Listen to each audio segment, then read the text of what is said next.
मैं दुनिया भुला दूंगा, हाँ तेरी चाहत में, हाँ तेरी चाहत में। हेलो दोस्तों, मैं हूं आपका दोस्त हरेंद्र। मैं अपने यूट्यूब चैनल हरेंद्र एजुकेशन 2.0 में आप सभी दोस्तों का स्वागत करता हूं। दोस्त, आज समझ जाएंगे आप, ट्रिक के माध्यम से बताने वाला हूं क्या हिंदी व्याकरण वर्णमाला। चलिए शुरू करते हैं। व्याकरण। सबसे पहले व्याकरण किसे कहते हैं?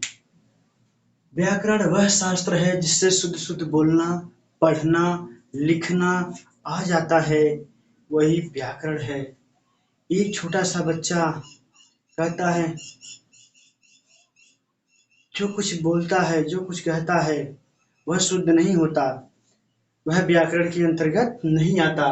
अगर हम शुद्ध शुद्ध बोलना, शुद्ध शुद्ध पढ़ना, शुद्ध शुद्ध लिखना जान जाते हैं तो वही दोस्त क्या है? व्याकरण है। क्या है? व्याकरण है।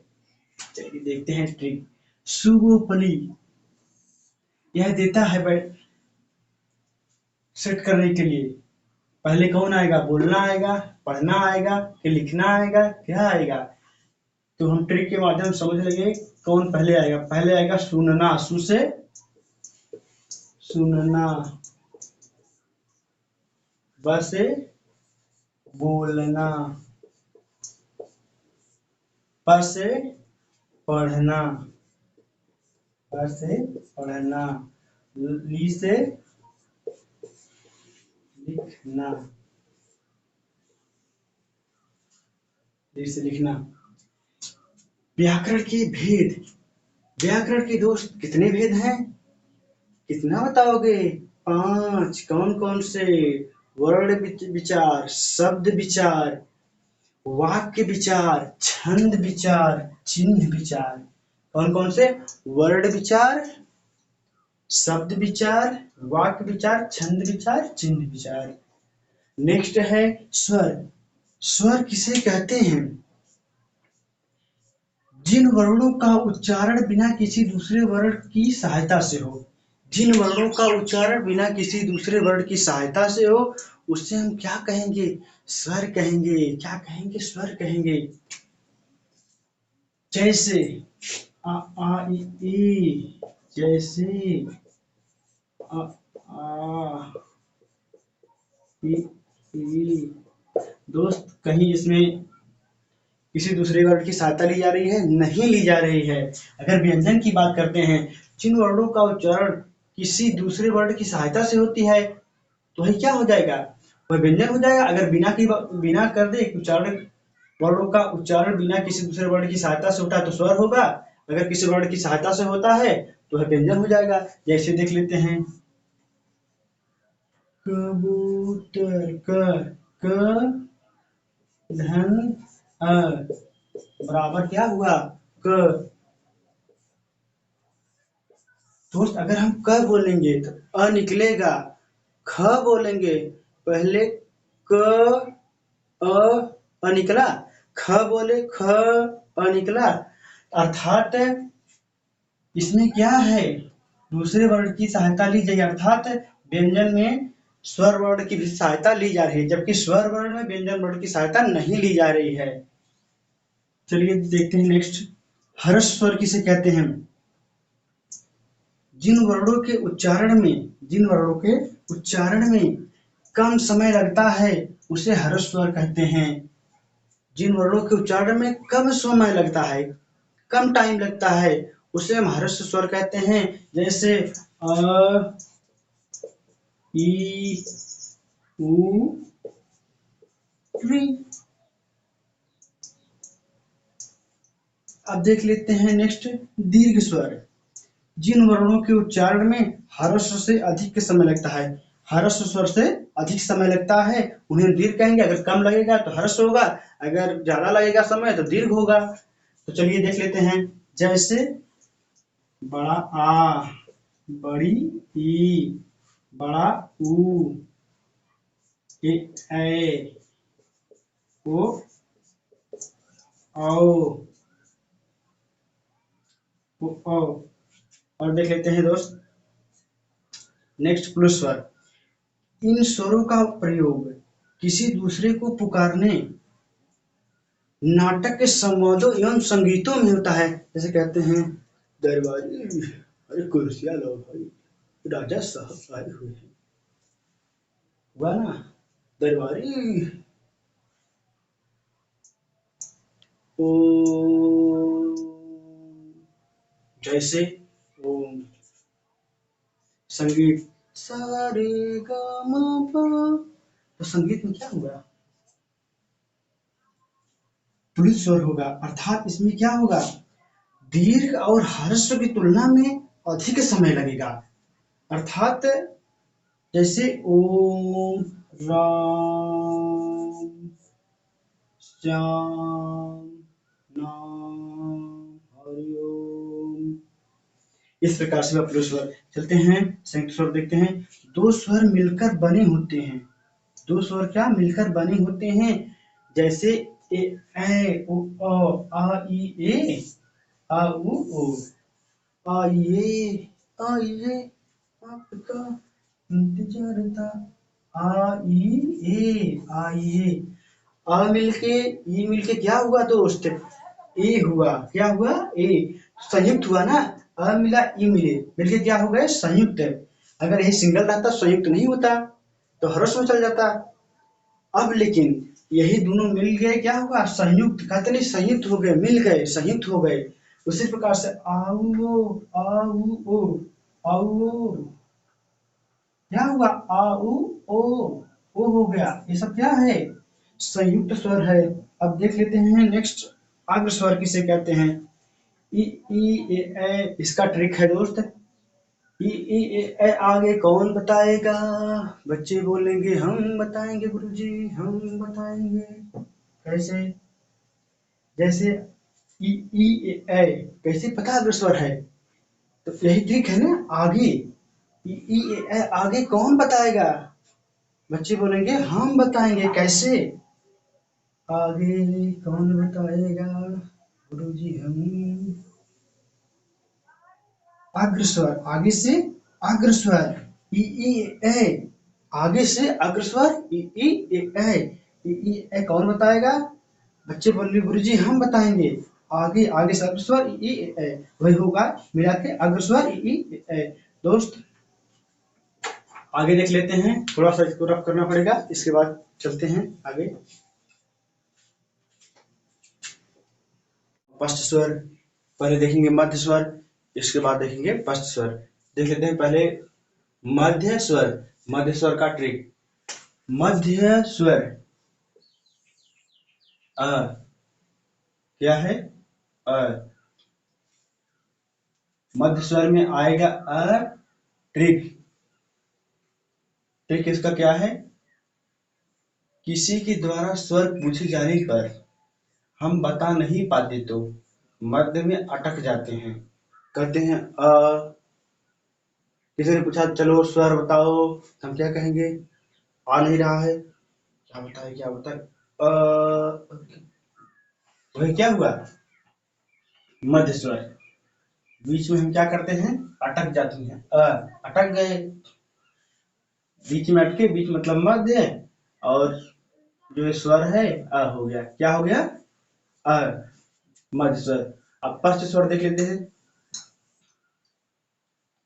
पश्च स्वर में है आ, उ, ऊ, ऊ बड़ा ऊ, फिर आ, ओ, औ। इसका ट्रिक क्या है, औ, औवा, ओ, कैसे कहेंगे, औवा, ओ। हम अपने दोस्तों को पीछे के दरवाजे से बुलाते हैं। मतलब हमारा एक दोस्त है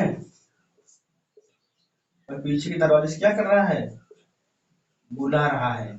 पीछे के दरवाजे से क्या कर रहा है, बुला रहा है। क्या कह रहा है दोस्त, औवा, ओ, औवा, ओ।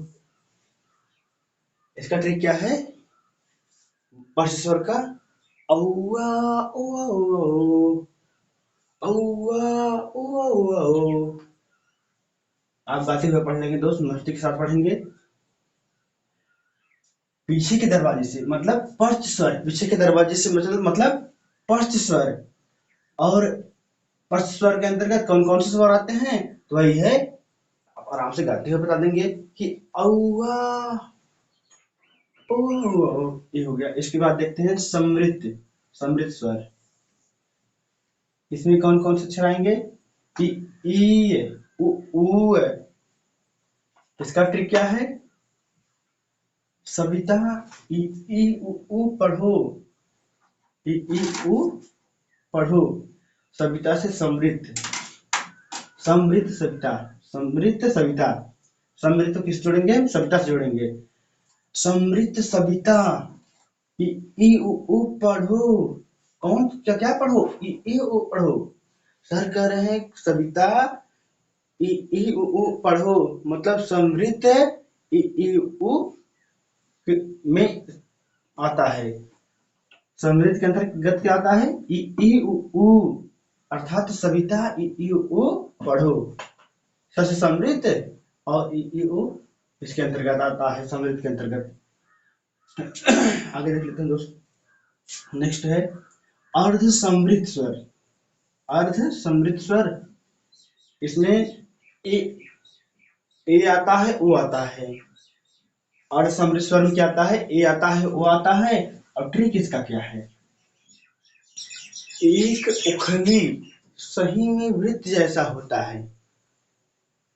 सही में, हाँ सही में आधे वृत्त जैसा होता है। अर्ध समृद्ध क्या है, अर्ध समृद्ध स्वर ई ओ, एक इस एक ओस उखली, इस एक ओस उखली, एक उखली सही में वृत्त जैसा नहीं दोस्त, वृत्त जैसा है, सही में आधे वृत्त जैसा, सही में आधे, सही में आधे वृत्त जैसा, सही में आधे वृत्त जैसा होता है। आधे से अर्ध समृद्ध, आधे से अर्ध समृद्ध। और अर्ध समृद्ध के अंतर्गत क्या आता है, एक आता है और उखली आता है। एक उखली सही में आधे वृत्त जैसा होता है। एक उखली सही में क्या होता है, एक उखली सही में क्या होता है, आधे वृत्त जैसा होता है। अर्ध समृद्ध स्वर में आप बड़ी आसानी से पहचान सकते हैं कि एक उखली सही में आधे वृत्त जैसा होता है। चलिए देखते हैं नेक्स्ट, विवृत स्वर। विवृत स्वर, अ, विवृत स्वर में आएंगे आ ई। इसका ट्रिक देख लीजिए। सर, सर आए, सर आए, आए, सर आए। बी को वृत्त बना के, विवृत, बी को वृत्त बना के, बी को वृत्त बना के चले गए। बी को वृत्त बना के, बी को वृत्त बना के क्या किए, चले गए। सर आए, बी को वृत्त बना के चले गए, अर्थात आए। आए के अंदर क्या क्या आता है, आए के अंतर्गत विवृत, मतलब आए। सर, स्वर तो स्वर हो गया, सर विवृत, बी को वृत्त बना के चले गए, अर्थात विवृत स्वर में क्या क्या आता है, आए आता है, आ ए। सर आए, बी को वृत्त बना के चले गए। विवृत हो गया, बी से हो गया विवृत, और आय से हो गया आय। विवृत के अंतर्गत आ ए आता है। नेक्स्ट है स्वरों की संख्या कितनी होती है, तो 11 होती है। तो जो लोगों ने अभी तक आ आ ई नहीं पढ़ा हो, या मेरे भाइयों, जो मेरे बहनों अभी तक आ आ ई नहीं पढ़ा हो, वो हमसे और हमारे साथ जुड़ के आ आ ई पढ़ सकते हैं। जब भी नहीं पढ़े ठीक तरीके से, आ आ आइए प्रयास करते हैं पढ़ने का। आ आ ई उ री, आ आ इ ई उ ऊ री ए ऐ ओ औ। दोस्त अंक नहीं है इसमें, तो इस प्रकार से 11 स्वरों की संख्या हो जाएगी। अंक, अनुस्वार, विसर्ग अगर 2 बिंदी नीचे तो विसर्ग इसके बाद अनुनासिक ऊपर अंक बिंदी चंद्र, आगत ध्वनिया यह अर्धचंद्र तो आधे चांद की तरह है, नुक्ता एक बिंदु। दोस्त बस आज की वीडियो में इतना ही, और इसका नेक्स्ट पार्ट आएगा क्योंकि वीडियो बहुत बड़ा हो जा रहा है। दोस्त कैसा लगा हमारा वीडियो प्लीज लाइक कर दीजिएगा, अपने दोस्तों में शेयर कर दीजिएगा और चैनल को सब्सक्राइब करना मत भूलिएगा, ताकि हम आपके लिए और अच्छा से अच्छा कंटेंट तैयार करके लेकर आते रहें। और इस वीडियो में इतना ही। जय हिंद, वंदे मातरम।